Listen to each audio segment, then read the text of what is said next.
वैसे तो आप रोज़ ही आसमान में देखते होंगे, पर क्या कभी आपने आसमान में देखकर ये सोचा है कि ये जो टिमटिमाते तारे हैं, ये क्या है और ऐसे कितने हैं? ये चांद के जैसे और चांद कितने हैं? इन तारों की आयु कितनी होगी? हमारे यूनिवर्स की आयु कितनी होगी? इसी टॉपिक पर हमने ये वीडियो बनाया है। What is the age of universe and how big it is? Universe की आयु कितनी है और ब्रह्मांड कितना विशाल है? जैसे कि हम सब जानते हैं, दुनिया की बिग बैंग थियरी सबसे महत्वपूर्ण और रोचक मानने जाने वाली थियरी है। बिग बैंग थियरी के अकॉर्डिंग यूनिवर्स यानी ब्रह्मांड का जन्म एक एक्सप्लोजन से हुआ है, एक धमाके से हुआ है, और उसी धमाके से आज तक हमारा यूनिवर्स फैलते ही जा रहा है। सो फिजिसिस्ट के पास अलग अलग थियरीज हैं जो ये बताती है कि आखिर कितने समय पहले ये धमाका हुआ। कुछ फिजिसिस्ट के आधार से हमारे यूनिवर्स को 14 बिलियन ईयर्स हो चुके हैं और कुछ का मानना यह है कि 20 बिलियन ईयर्स हो चुके हैं। यूनिवर्स अपने शुरुआती समय में एक छोटे से सिंगुलर पॉइंट जैसा था, जिसके अंदर बहुत ही ऊर्जा और गर्मी से भरे हुए हॉट पार्टिकल्स थे। उन्हीं हॉट पार्टिकल्स की वजह से हुए धमाके ने एक सिंगुलर पॉइंट से हमारे ब्रह्मांड को जन्म दिया। ऐसा ब्रह्मांड जो हर पल फैलता ही जा रहा है। तो अब जानते हैं कि कैसे फिजिसिस्ट और एस्ट्रोफिजिसिस्ट ने हमारे यूनिवर्स की एज कैलकुलेट की। यूनिवर्स की आयु का अनुमान लगाने के दो तरीके हैं। पहला ये कि किसी भी ओल्डेस्ट तारे को देखकर और उसमें हो रहे केमिकल रिएक्शंस को देखकर, और दूसरा रेट ऑफ एक्सपांशन को मेजर करके उसी रेट से उन सेलेस्टियल बॉडीज को रिवर्सली मूव करके देखकर। फॉर एग्जाम्पल, एक स्टार यानी तारे की लाइफ साइकिल पूरी तरह से उसके मास पर बेस्ड होती है। कम मास वाला स्टार ज़्यादा देर तक बर्न करेगा एज कम्पेयर्ड टू ज़्यादा मास वाले स्टार से। यानी एक स्टार जिसका मास हमारे सन से 10 गुना ज़्यादा है, तो उसका फ्यूल सप्लाई उसको 20 मिलियन ईयर्स तक बर्न करता रहेगा। और वहीं पर अगर किसी तारे का मास सन से बिल्कुल आधा है, तो वो 20 बिलियन ईयर्स तक भी जिंदा रह सकता है। यानी उसकी ऊर्जा 20 बिलियन ईयर्स तक भी रह सकती है।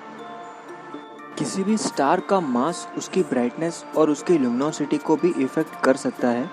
ज़्यादा बड़ा स्टार यानी ज़्यादा ब्राइटर स्टार। और अब अगर दूरी और रेडिकल वेलोसिटी को मेज़र करके किसी भी गैलेक्सी की एज कैलकुलेट करें, ऐसी गैलेक्सी जो हमारी गैलेक्सी से एक प्रोपोर्शनल स्पीड से दूर जा रही है अपने करंट को यूज़ करते हुए, और उसके एक्सपांशन रेट के हिसाब से उसी रेट को रिवर्स करके ये पता लगाया जा सकता है कि आखिर कितना समय बीता होगा उसको इतनी दूरी तय करने में। तो आपको ये अंदाज़ा तो लग गया होगा कि हमारा यूनिवर्स कैसे फॉर्म हुआ और इसकी एज कैसे कैलकुलेट करें। आगे बताए गए दोनों मेथड्स को अगर यूज़ करें तो ये एस्टिमेट किया जा सकता है कि हमारे यूनिवर्स की आयु 13.8 बिलियन ईयर्स है, 13.8 बिलियन ईयर्स। तो आइए अब जानते हैं कि हमारा यूनिवर्स कितना विशाल है। How big our universe is. Scientist जानते हैं कि हमारा यूनिवर्स 13.8 बिलियन ईयर्स ओल्ड है। दैट मीन्स कि अगर किसी भी ऑब्जेक्ट की लाइट को हम तक पहुंचने में अगर 13.8 बिलियन ईयर्स का वक्त लग रहा है, तो वो ऑब्जेक्ट हमसे सबसे ज़्यादा दूरी पर होगा। मगर यूनिवर्स एक इंक्रीजिंग रेट से हर वक्त एक्सपांड हो रहा है। जब तक यूनिवर्स के आखिरी छोर पर मौजूद किसी भी ऑब्जेक्ट की लाइट हम तक पहुंचती है, तब तक यूनिवर्स और अधिक एक्सपांड हो चुका होता है।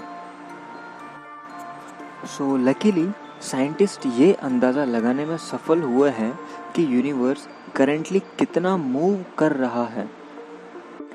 बिग बैंग थियरी से लेकर अब तक के यूनिवर्स एक्सपांशन पे बेस्ड एक कैलकुलेशन से ये पता चला है कि जब तक यूनिवर्स के आखिरी छोर के किसी ऑब्जेक्ट की लाइट हम तक पहुंचती है तब तक यूनिवर्स 46.5 बिलियन लाइट ईयर्स जितना एक्सपांड हो चुका होता है। 46 इसी लिमिट पर टिका हुआ है। ये हमेशा के लिए एक्सपांड हो सकता है। ये बात तो कोई भी साइंटिस्ट पूरी श्योरिटी के साथ नहीं कह सकता कि हमारा यूनिवर्स फाइनाइट है या इनफाइनाइट, मगर ये ज़रूर कह सकते हैं कि it is really huge. And unfortunately universe का जो लिटिल पार्ट हम देख सकते हैं वही हम आगे ऑब्जर्व कर पाएंगे, because according to some modern physicist and space scientist universe हर समय एक निर्धारित इंक्रीजिंग रेट से एक्सपांड हो रहा है, जो कि लाइट की स्पीड से भी अधिक स्पीड हो सकती है। मतलब हमारे ब्रह्मांड के आखिरी छोर इस गति से मूव कर रहे हैं कि उनकी लाइट भी हम तक नहीं पहुंच पाएगी।